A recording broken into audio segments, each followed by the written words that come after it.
dân mong này chơi new free pni pipang berbaik buồn sang khắp những hàng klaim dah rõ về ke bing ke pul yuan mutama leh tong nyum besoh ke talai soh te nyupu leh pre kana buồn sang ta keng leh tong nyum pre bing pul dau bing mit we khom don ta bing ya pra pung sang ed nyu hiap yak ni nyu pre hiap de kẹo tôi ke nyu pre giờ nó ta thâu lệ này mệt vá là thì buồn sang ít bút cơ talai này pu bay mục sư na buồn sang róa lệ đi chọn nó tại thâu nhất lại bị nhập ý lăng phun ý cần lăng lại bộ bộ dân mày bread ý xem lăng video bởi cả an ninh đắk lắc nhiều màu nhiều đánh nhà rim bộ mục sư giờ ta lại nèo ô cao nèo tụ bộ phào đồ bộ anh tu sớ bình luận ở đây có một lời đạo sẽ đối lệ từng lệ đạo mạng luận lệ trình lệ đạo thì nhiều chuyện rồi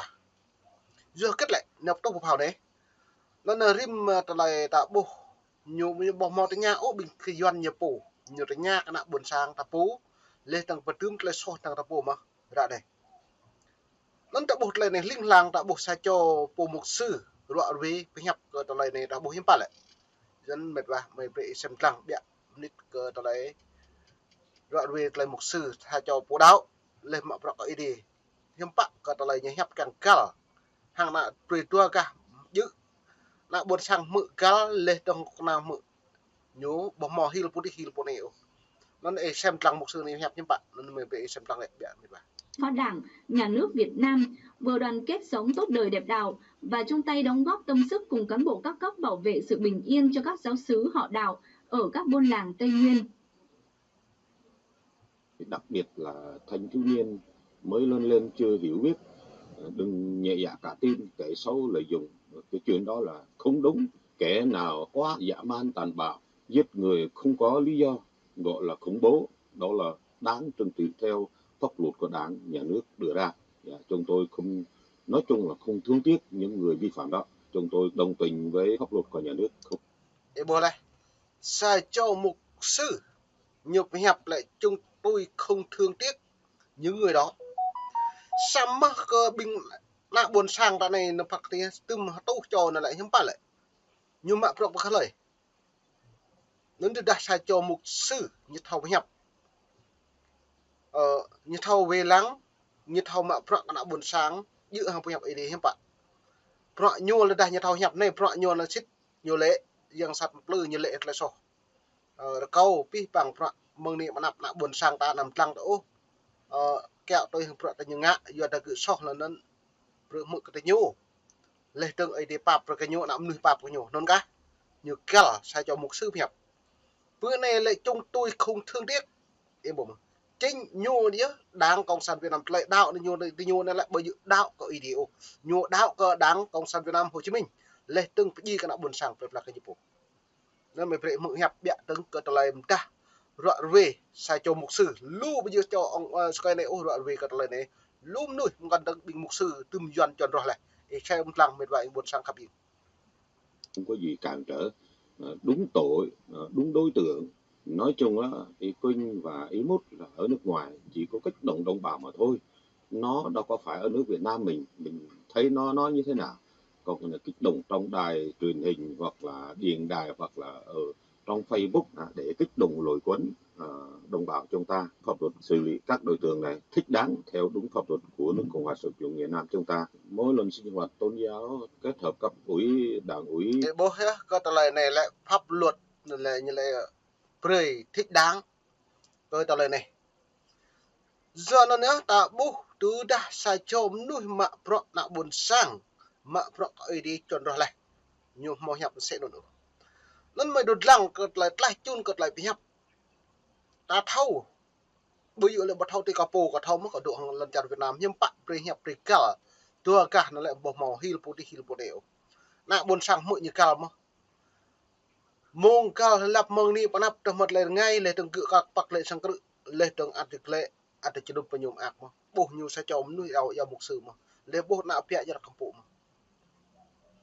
bữa nay hiếm bả bố mục sư là bố chúng tôi không thương tiếc lời từng pre con na pak nhu lời nào hàng ta lại ram rai thích đang nhá như lại vô gặp lại như ngã sau xong ta lại nguyên nhân là so mong bác bịa chính cơ ta lại này thực hiện bằng đáng cộng sản Việt Nam nhắc mạ lật lá lên thành trăm piêng lum tạt là sốt sát từ nhiều ngã điệp không lại chạy chữa chăn đây gà đã là bông một lên đập năng nạ buồn sang ta rung nơi nào do nó mình vào nên ta lại này nhiều pea nhiều đoạn về cái ta lại này hiếm bạn đã bỏ lại nên ít lăng nhá tôi có mấy một lệ mục sư bù keng nhiều giàu lệ ít thầu ít lăng của bọn nhà nhấp ít lăng có nuôi nhiều bát ít lăng có ta lại nhiều điệp nó rằng một mô tô của phép ý đi hiếm bạn ít lăng phun ít thầu là ít cran là buộc bỏ ya này ông mong phát điệu cái bộ mục sư doan rua hay này bây giờ đạo có ý điệu đạo còn lần là đạo không có nè rồi chú lại nhập lư nạ buồn sang để cả bằng prak nạ buồn sang pier bữa xa thì đó nhớ nó bằng prak nó nè dần chém nhiều nên điều đấy lu đã này nút ta này như áo hiểm bạ tiên tri giá mục sư giá này tuyên đạo giá này giá bố bây giờ bịa đôi lấy bịa này lấy bằng màu mút bộ đạo dần kẹt kì bộ đạo nên ở đạo ấy đi xích bữa nay là mút bằng tập bộ dần như không kẹt tôi dần nhá đạo lần là tội chum họ mạc đạo là đạo gọi là làm như đạo ấy điều đưa đạo ấy đi cái đục ná hi là nách bùa bồ bế hàng lại đập nặng căn màu bằng mục sư này cái bụng giờ nó như vậy nó đừng đừng đã là lao giờ đang mô tô nút kia số đừng rằng cái dòng parasi lấy parasi cái nhờ nút bình này bình đã lần là bây giờ cưới bây giờ là thâu bây giờ là bố bí bằng phọ hẹp ấy đi thâu với má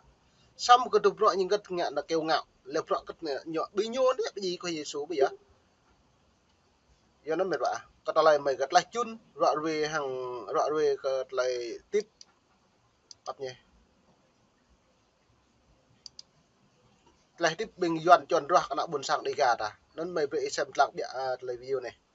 Ủy ban xã tuyên truyền cho bà con mình ổn định làm ăn, tư tưởng hành động tốt, đừng nghe đừng theo đừng tin kẻ xấu lợi dụng vừa qua nói chung là điền đường trường trạm buôn làng chúng ta bây giờ nó ta lại tiếp này mày thao mà mệt vả nhiều pani lại như bạn điền đàm đường xá trường học dọa đi pia là cái nục cái ngẹp để bây giờ cái nục cái prak mà nặng buồn sang như này mệt vả nhiều mạ lộ tàu của ta nhiều ngại chilen nhẹ sang rạ nhiều bằng prak mà đã ngại chilen như lại càng mạ nuôi nặng buồn sang nhiều mà Hà Nội trốn lên nhiều mạ keo tàu chữ chan cho prak me trong cái năm nhiều pia sĩ Hà Nội như ngại chilen cái nhiệt thảo nào bây giờ như ngại còn lần chặt tập người đâu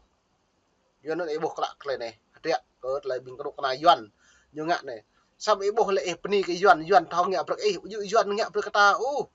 doan lại ngạ bực nặng buồn sang nhiều pu doan ngạ chỉ lên nó càng là càng bắt đầu càng chữ càng cho lệ trưng cái dâu nề sĩ ba cha thì sĩ Hà Nội đi nhưng mà đủ ngạ chỉ lên cái như thầu tụ trầm cái nằm mống lần chặt tập ngư bia nề sĩ Hà Nội gì đi và đi mệt vả ví dụ như ngạ bực nặng buồn sang nó càng lại được cười lại cái nào điên lại ví dụ y doan điên y như ngạ điên như nề sĩ cái rim plan ít là cái nhủ ví dụ y doan đủ chỗ nó về xem tăng mực đẹp hẹp được rất đầy đủ rồi không có gì thiếu bây giờ nó nhớ nhiều lệ rất đầy đủ không bao giờ thiếu rất phân khởi đáng nhà nước thầu giúp từ nhu lệ bữa nào tôi yêu thương cất rim plan rim thôn nạ buồn sang u cao nào đó nương nào vậy cái bụng mà sao cho mục sư hẹp như vậy lại nên mới về xem tăng được khởi và vui mừng đảng nhà nước quan tâm bà con làm ăn yên ổn về kinh tế trong sầu riêng rồi trong tiêu rồi cà phê bố là đọc được hàng tỷ để xị lần sang đại bây giờ cũng như ban lãnh đạo công ty cà phê Yachim là đều vận hành tốt. Bây giờ chúng tôi tuyên truyền bà con tín đồ của mình phải chấp hành pháp luật của nhà nước và tuyên truyền cho bà con kính chú yêu nước và thực hiện những điều bố lại cất lại phải hẹp rõ về nó mệt vả đó rằng tới buồn sang đi ra hàng lại rõ về lại phù chạm rõ cái dần nó nhớ đã bộ về ít răng lăng ấy mong niệm nắp lại đáo hàng phượng ngã lên lại hàng lại hẹp hàng poli đã buồn sang hiếm bạc cái nhiều nó mong này chơi new free puni mệt vả nó buồn sang khắp yên làm chứ lại giờ lê puni đã bạn đi thằng bảo lại xem lăng lại mềm đà mới mau tê thấy mong rõ về cứ lại chơi new free yang nak bon sang sem lang ni tak bani sebab lai